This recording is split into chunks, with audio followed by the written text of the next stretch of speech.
কষ্ট হইতে আছে আর কি। এই বেশিরভাগে মনে করেন আমাকে খ্যাপ নাই, অটো জ্বালায় কোনো খ্যাপ মারতে পারতাছি না। এই পেছনদার ডাক দিলেও মনে করেন আর হিটে জায়গা আইয়া অটো খোঁজ করে। এই প্রচুর কঠিন। আমাকে বাহাদুর বেশি দেয় না তো, ওই যে অটোতে কম ভাড়া টানে সেইবার ইয়ারা ধাক্কায় মানে অনেক কম যাত্রী, সবাই অটোতে জায়গা ডাক দিলেও যাত্রী ফিরে আসে না। বৃষ্টির দিনে তো কামাই কাজ বেশি নাই, বৃষ্টির মধ্যে বসে থাকতে সময় চলে যায় আমাদের। দুদিনে দুই একটা খ্যাপ পাই, 10-20 টাকা বেশি ভাড়া নিয়ে জায়গা।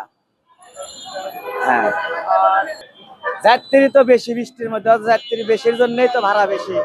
খাড়া আছে, ফুটপাতে জায়গা নাই খাড়া থাকার, বৃষ্টির মধ্যে ভিজে যাচ্ছে, ইস্কালা যা ভাড়া চাই তাই দিয়ে উঠে পড়ে। আর 50 টাকার ভাড়া 70 টাকা তাই উঠছে এইরকম।